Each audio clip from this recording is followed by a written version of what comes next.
That was fortuitous. I did not plan for that to happen, but hey, you know what? I'll take it. I will not look a gift horse in the mouth. I won't look gift spikes in the mouth either. I said I like the music of this level. I didn't say it was a fun level. Okay, it is a fun level. I'm just, you know. Earthquake! Yeah! This was pretty impressive back in the day, too. Having, oh my goodness, earthquake, what am I doing? The lava's rising. But then you just wait it out and it goes away. And it's like, oh, okay, everything's right with the world. Oh, then I lost my rings like a chump. No special stage for me in this level. I don't even think I know where the checkpoint is in this level, to be honest. There's one, but I don't know how to get to it from down here. That's another aspect of the Sonic 2 experience for me, is I will see a pathway to take 1 second after it's too late to get to it. That is like a constant in playing Sonic the Hedgehog, is you're always seeing the place you didn't go. So... But you do that in Sonic 3 as well, but in Sonic 3 you can be like, oh, I saw that place, now I'm going to go back and fly up there.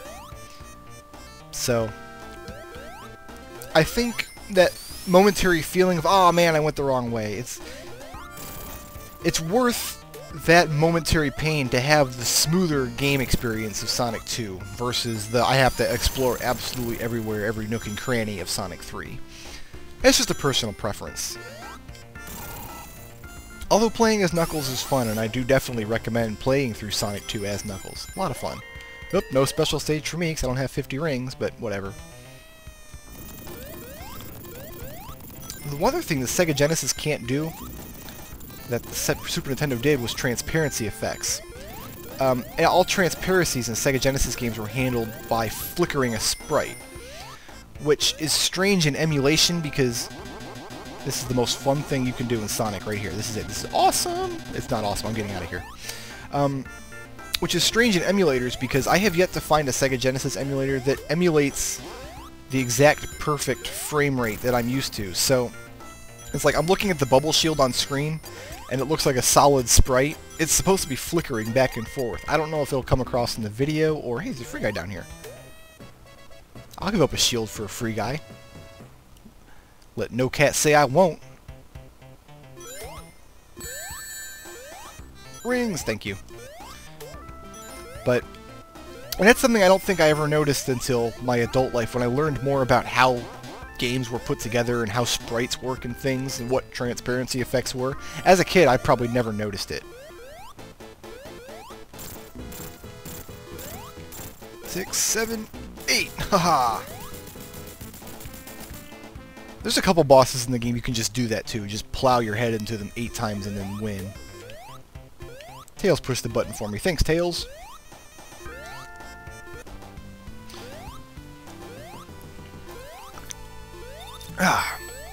Sorry, I needed to have a sip of my ice-cold, delicious Pepsi. Mystic Cave is probably my favorite zone in the game.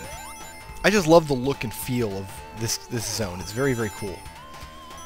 And the creepy music is cool too. This whole game has kind of really good music. Like, not good in the it's a fantastic composition sense. I mean good in the, you know, nostalgic chiptune sense. Nope, don't have 50 rings. No special stage for me. Very memorable music, I think. As opposed to later Sonic games, which the music was not quite as memorable. Yeah. And then, of course, Sonic games have the modern ones, I mean. And I don't think I've ever played a modern Sonic game, come to think of it. But they all have really terrible vocal songs, which are just hilariously bad. And I had never heard any of those. No, I did. I heard the Sega CD one, Sonic Boom, when I was a kid. But I hadn't heard any of the other ones until Smash Brothers came out. And every single vocal Sonic song ever was in Smash Brothers. Except for the theme song to the animated series, which was the best ever. Maybe I'll sing it before the Let's Play is out. Hey, there's a checkpoint over there. Ah, I will get into a special stage in Mystic Cave. This is what, my 3rd time in this stupid white half tube? Oh, I'm gonna get 40 rings. You watch out, rings. I'm gonna get you. Yeah.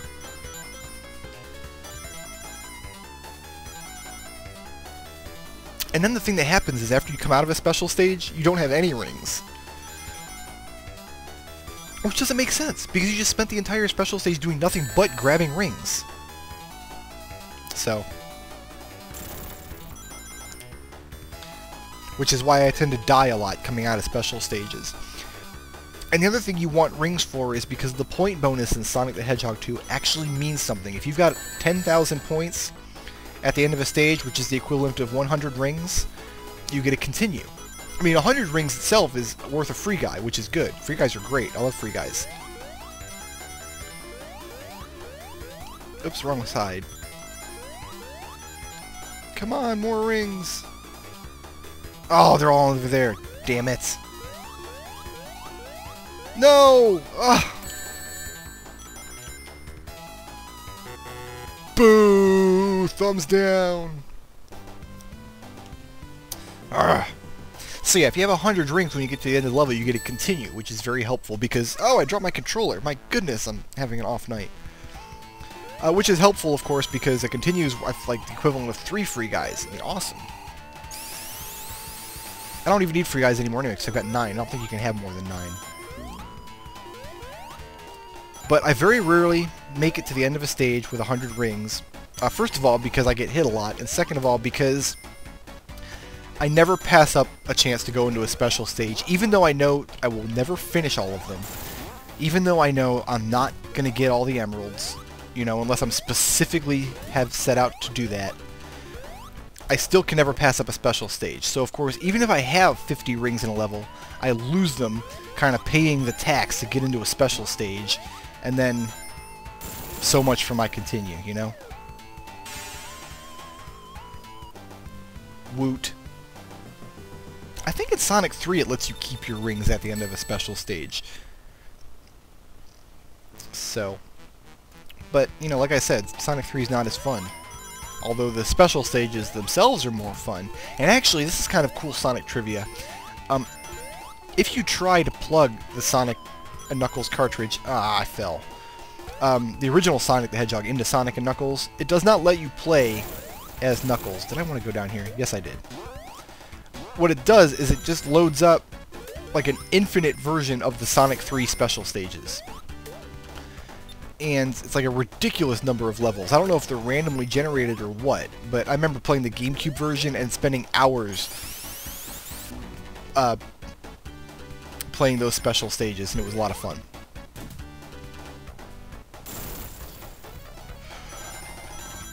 Am I getting close to the boss here? I think so. There's a pit somewhere in this level. I'm trying to look out for it, but it's... Most pits in Sonic the Hedgehog, when you fall down, they kill you. Maybe it's this one here. The ones that don't kill you, though, have a springboard at the bottom. So, like this one here. Okay, good.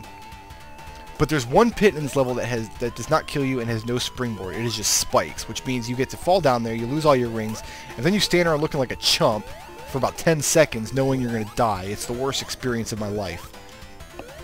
But I think I made it over that pit and fell into the one next to it, which does have a red springboard. Thankfully. Ah! Stupid light bugs. I told you I get hit a lot in this game. I wasn't lying. Here comes the boss. This boss is not quite as easy as the previous one, sadly, but I don't think he's too difficult either.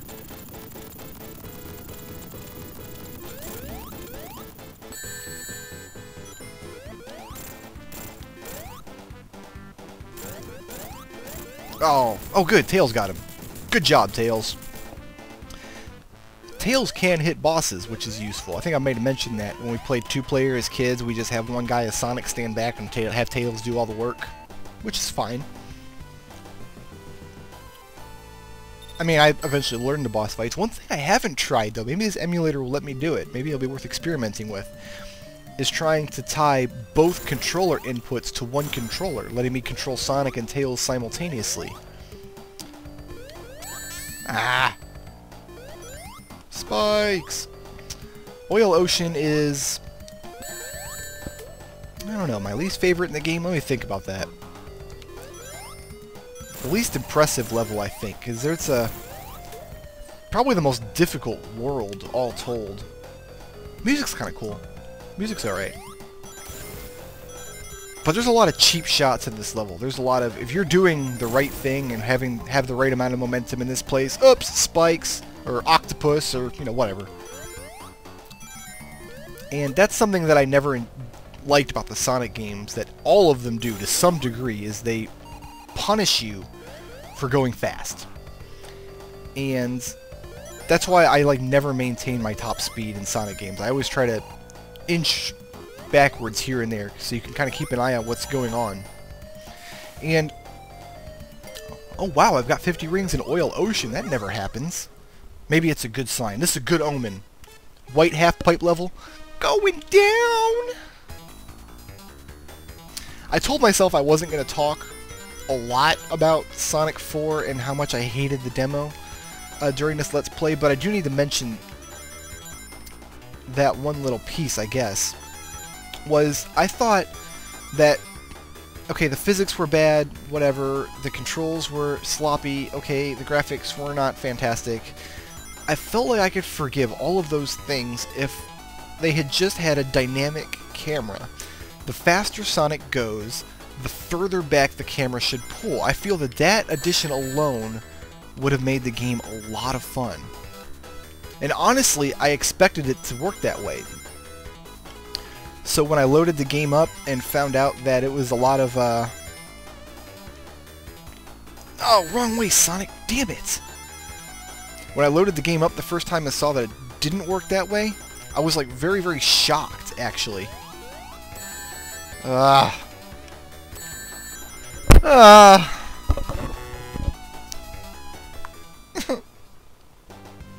enough rings.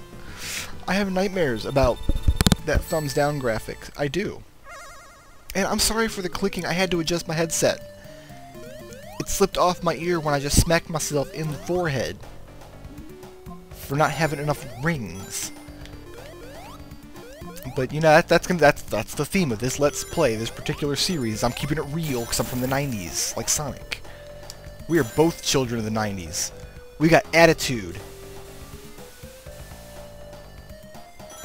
We are rude, crude dudes with attitudes. Hey, look, rings. I like rings. So, and that was the big thing in the 90s, in case you weren't around, was they were real big on furry animal mascots with attitudes. Sonic the Hedgehog is the most prevalent, of course, but it's like there were tons of nobodies. Like Bubsy the Bobcat is kind of a well-known one, but oh my, I can picture them in my head because I remember like flipping through video game magazines back in the day and seeing tons of advertisements for them, and they all look the same, just like really dumb-looking cartoon animals that barely resemble the creatures they're supposed to be, and they all have attitudes, and they all have the same look on their face. We're like, I don't care what you think, man, I'm rude. So, but it was big back in the day, and that kind of dwindled out towards the end of the 16-bit era. And I don't know where Tails is. I guess he had somewhere to be. He kind of abandoned me there. Running against that fan is not fun. Okay. And being a Sonic fan in general must be difficult nowadays. Maybe the reason it died out is because that whole era spawned the furry culture. And alright, look, I'm not saying nothing bad about furries. I just wouldn't want my daughter marrying one, okay?